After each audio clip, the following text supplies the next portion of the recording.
Hey guys, I'm David Sokolowski and welcome to another episode of Panther Nation. Joining me today on the show are my co-hosts and guests, the Big Three. Guys, tell them who you are. Cortez Ross, senior forward. Clarence Heath, junior center. Cyril Lewis, sophomore guard. Hey, now you know. These guys are the real deal. These guys are what helps make PNC basketball run. So, guys, season's over, unfortunately. Didn't really go the way you wanted it to. But there were some good things. Yeah. Well, for example, the Big Three. You guys. guys got it going, And it's been, it's Doug and Tom, and it started off as a joke, But what do you guys think of that? I already know what you think. But what do you guys think of that whole Big Three nickname? I like the Big Three nickname. It's pretty cool. Depicts what we do well. So. And it kind of caught me off guard, like when they came in. I was like, Oh, yeah. you know we the Big Three, right?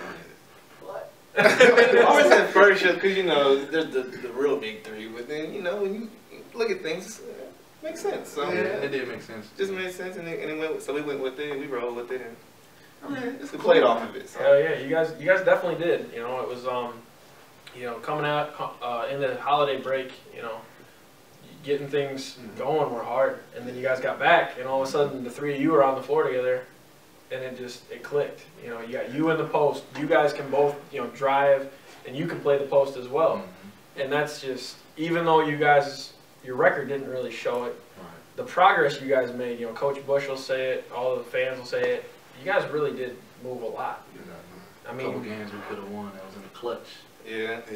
We just didn't execute like we wanted to in the stretch. I mean, we knew what we had to do. We knew what we needed to do. It was just about doing it. So right? It was just like one or two plays we missed in the first half. The middle play and 10 minutes left in the game. I think it was the late stretch a little bit, but I'm not going to speak too loud. I wasn't the one on the floor. No, of course, as always. But I mean, I think. We just made everything close. We made it a game at least. At least we made we made noise. We made people were scouting us. They were serious about us. And They then weren't. one ref even said he used to come to the PNC games and be like basically bored to ref it, and then he said now it's fun. It's exciting Oh, to watch us Yeah. compete with the top. You guys team have in the conference. that fast-paced brand of basketball that Coach Bush likes, And there were even nights where you guys just said, screw the fast-paced game, You played IUSB that night, and they were trying to just run and play the perimeter game on you guys. And you slowed it down, and that made them so mad. Because they were pulling threes, and they're coming up empty, and then you guys are scoring on possessions where you're breaking it down, and all of a sudden they're sitting there like, man, we can't keep chucking threes, or else we're going to get really far behind. But yeah, I mean, gosh, you guys went like a month and a half where you had a stretch of games. You weren't losing. You were either winning or you were losing by less than 10. And that's how it was. Think about those couple, like you said, a couple of games, you guys lose by 2. You lose by 3. You lose by 5. That's a couple possessions, and it's a different game. It looks different on the record. But moving on, though, we'll take some bright spots. Obviously, the Big Three is one of them. But this guy, 300 rebounds, man, come on. What's It's a up? 300. 300 though. That's big, man. That's a lot. I knew I could do it. Of course. I'm kind of mad I ain't get more. I wanted 400, but 300. You said it, though, the one night. You played IUSB. Yeah, I said and you it. come to me before the game in warm-ups, and I was shooting around with you guys, and you're like, I need 17. I was like, that's a lot. And you're like, no, I'm going to get it. I know. I kind of figured I would get it because they big man was injured, so it was more easy for me to get it. For sure. I was glad you did, and of course, I was the first one to find out for you. I had to go down there. I told Tom, I was like, how many did he get? He got 17. All right, I got to go down there and tell him. Beast. Yeah, but you know what? The big thing, you all, going back to what I said, you all kind of complement each other. You all can score. You two really can rebound. Like when you have to, you really step up. And you, being mostly a shooter and a creator, there were nights where you were dishing the ball. You weren't the leading scorer. One of these guys was. And it's because you're feeding them, or Lafty's feeding them, or Kiwan's feeding them.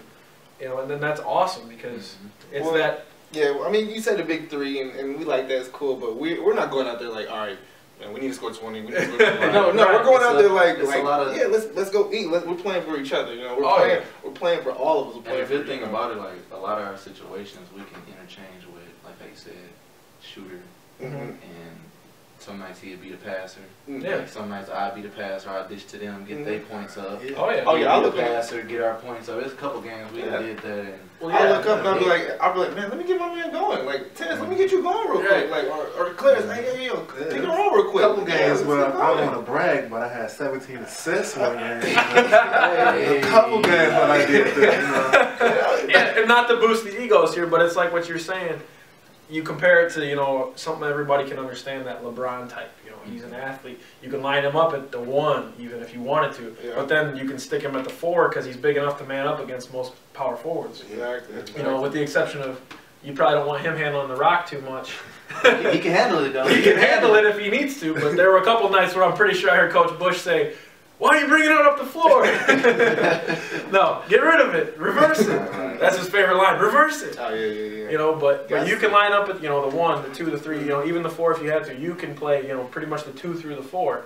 And that's good. You need those interchangeable parts. Mm-hmm. So moving forward a little bit, staying on the topic of the big 3, next year, what are you guys looking forward to with recruiting, with guys coming back? Ty was injured. That's a big blow, because Ty can drop 20 a night with the best of them. He's a good shooter. He's a smart player. He really is a student of the game. Mm-hmm. And not only that, but he's very high intensity. He's a motivator. He doesn't let his guys get distracted. He was all that this year too. Except not playing. That was right. He did everything you said he did. He just didn't play. Oh, trust me, you can hear him. Of course. I love you Ty. Missed a shot. Yeah. And it was a way that he can change your shot. Mm-hmm. Put a little more lift defensive position, he'll tell you, hey, you got to be between the ball and the man right there. You got to follow him. You got to drop down and help. You got to. He was like the 4th coach, so you heard him on the sideline. Yeah, Ty's everything, man. Heck yeah. But you guys, next year you got Taiwan coming in at point? Mm-hmm. What do you guys think? A little creative? We got a cool point guard coming in. We got core group coming back too as well. Rumor is Coach Bush is trying to get a big man. What do you guys think? Hey, whatever he brings in, we'll play with. You got Dominique, you got Clarence, but kind of going on a sad note, nobody tear up. But old Tez here is not going to be back next year. Your eligibility's up, but what do you guys think? Does the big 3 carry on? Of course. Who steps in? We're gonna lose our Paul Pierce right here. Paul Pierce.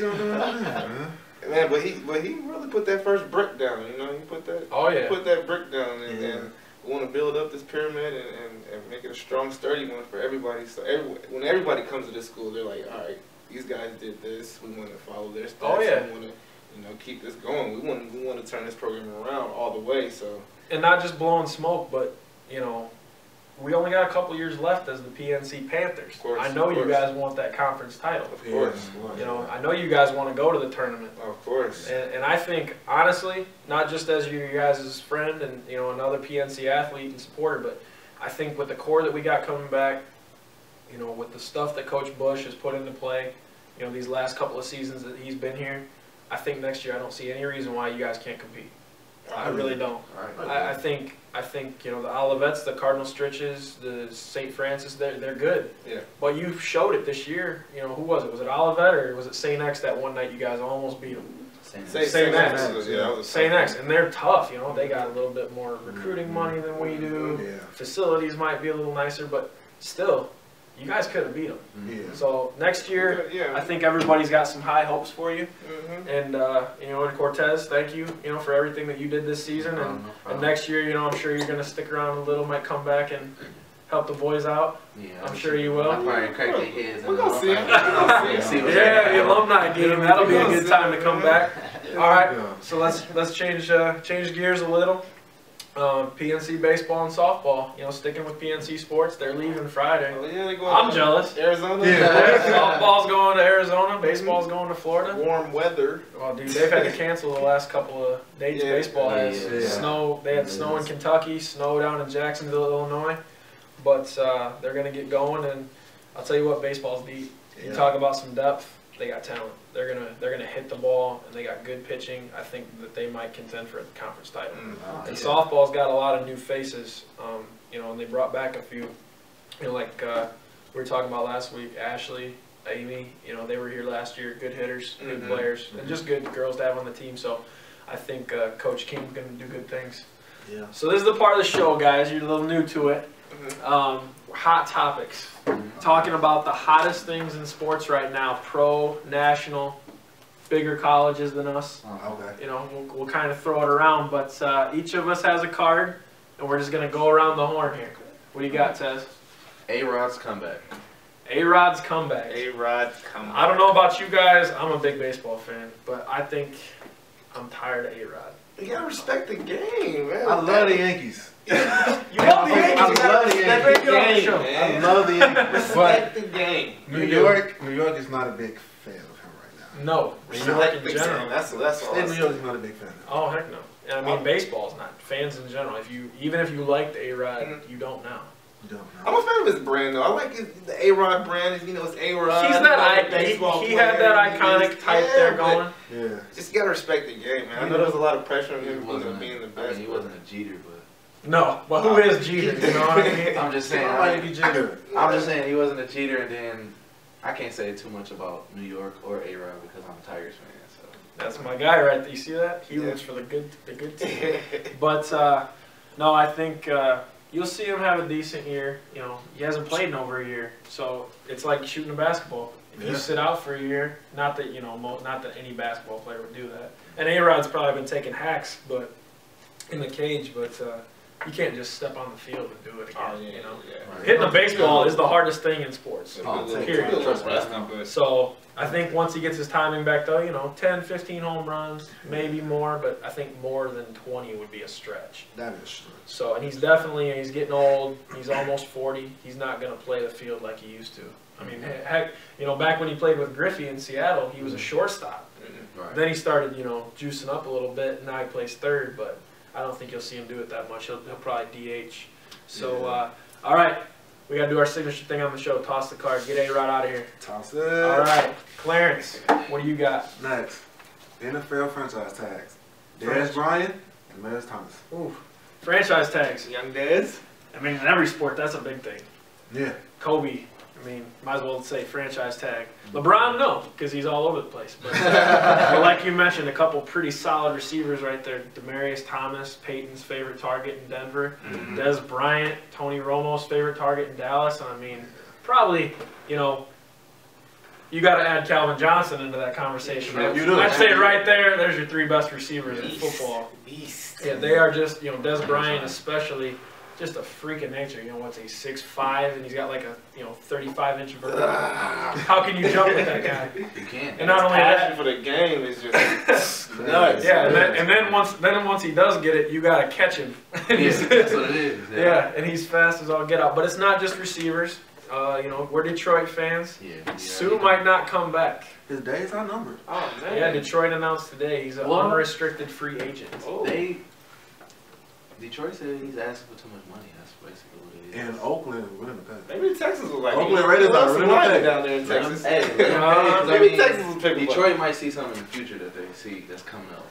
Right, but Detroit cut Reggie Bush, you know, and that freed up some money. They thought that they were going to get Sue, but, you know, they still could sign Sue. I mean, he's a free agent. That's all it means. That they didn't put the tag on him. But, you know, getting rid of Bush, are they going to save money for a big draft pick?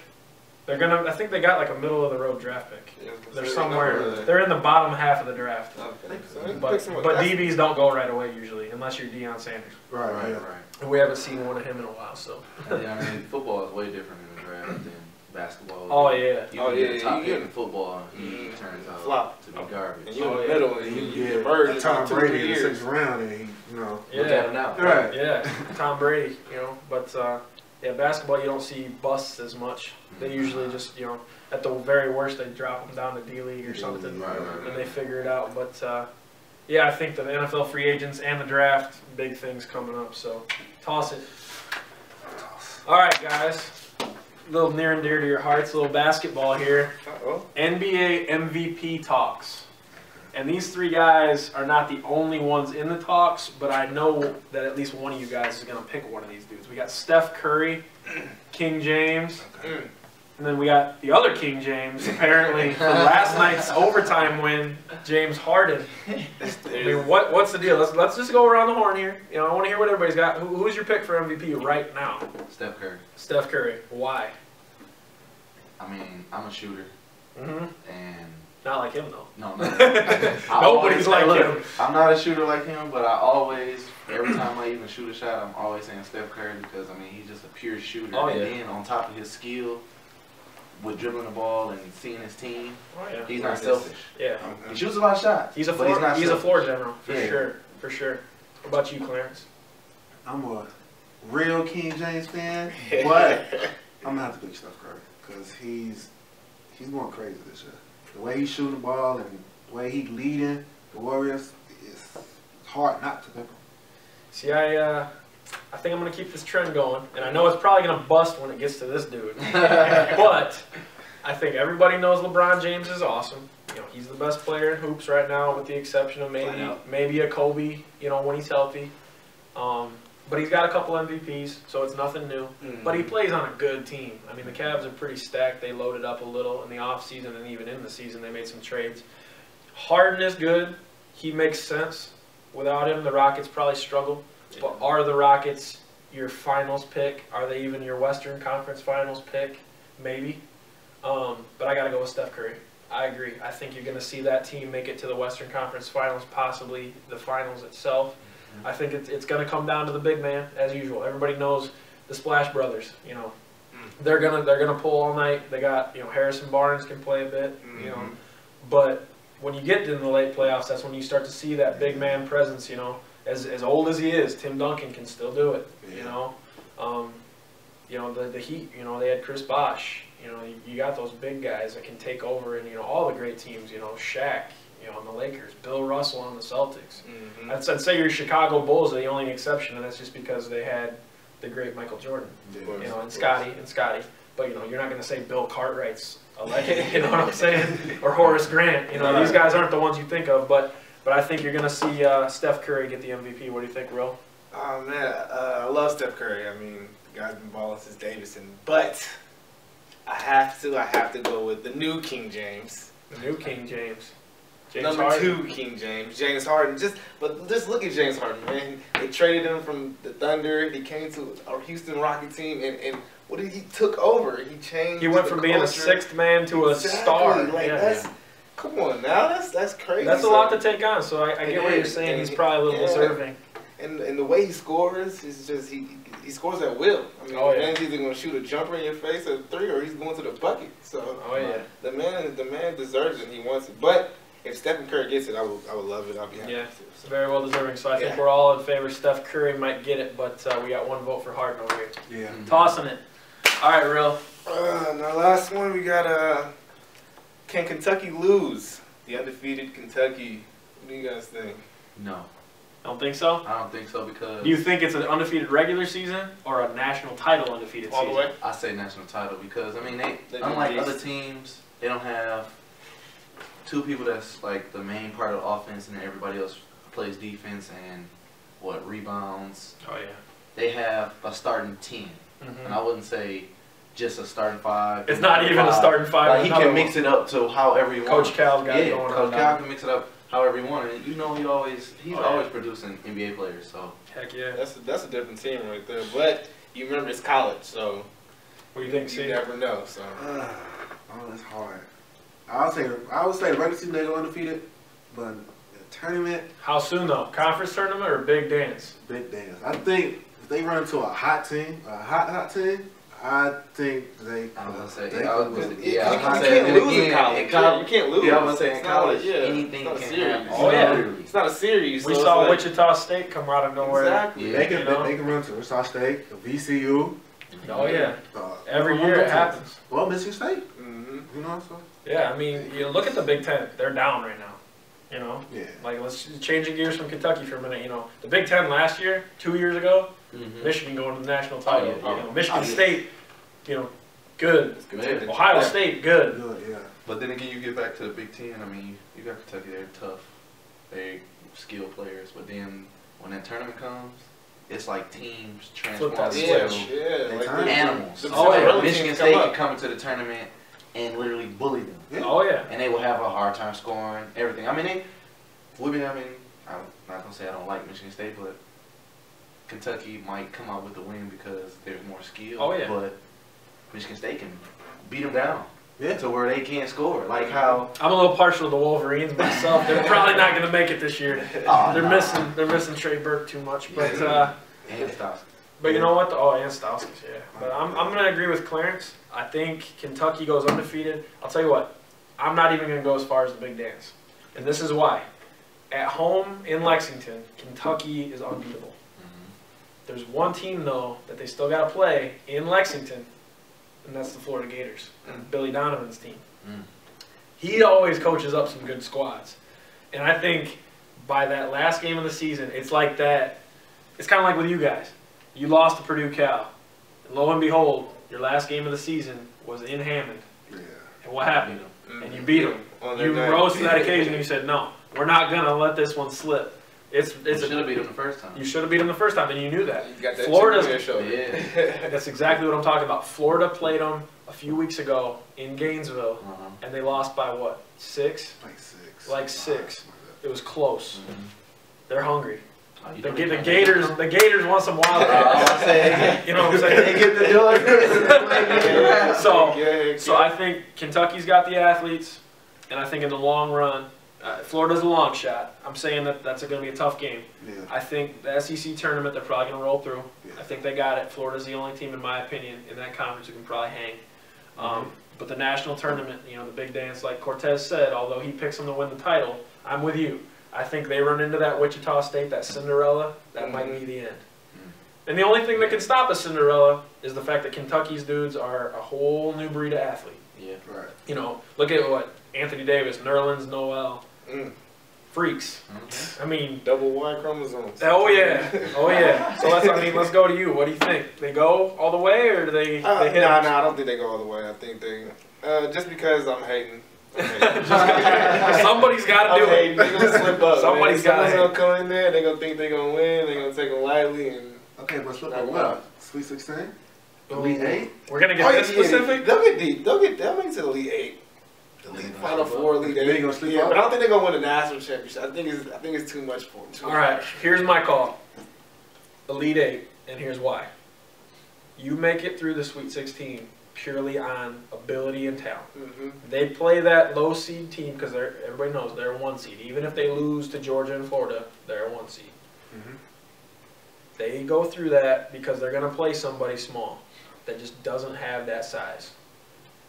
They get to the Elite 8. They're going to see that team that made it through the first round and got a little bit of momentum rolling. Somebody good enough that got them to the Big Dance.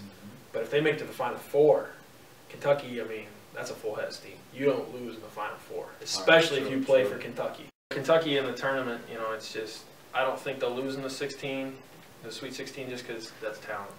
Back to the Elite 8, I think they'll run into somebody who's got some steam, so a good team, that Wichita State type team. It's not necessarily going to outman them, size-wise, but they'll outshoot them or out-hustle them. You don't think so? They will. They will. Because, like I said, I don't think they're going to make it the whole way. Because, like I said, it's in the head all the way. But, hey, you never know. Like, Coach might be down there talking them up. Keep them humble and keep them ready and hungry. So, that's the thing, too. Who's better that day. We've all been on that team, too. That team where you're like, when we were little kids playing AYBT or AAU, you play on that team where you're like, man, we're just going to run everybody out the gym. And then all of a sudden you blow a couple teams out and you get to that third team and your head's this big. And they knock you off. And they come out and slap you around a little bit. So I don't think that'll be the case with Kentucky, but I think you're just going to see them have one night where they're just not feeling it. So, all right, real toss it. All right, guys, this is the part of the show. Came back on you. This is the part of the show where we go to our video clip of the week. Did you guys see that clip of Ronda Rousey Friday night fighting UFC 184? Beat the chick in 14 seconds. 14 seconds. That's like Mike Tyson stuff. It is. She got her arm and looked like it was about to, She the female Mike Tyson. Yeah. So undefeated, 11-0. But this video is courtesy of ESPN, YouTube, any other networks that are posting it. It's not our footage. But we're going to roll that for you right now. Check out Ronda Rousey.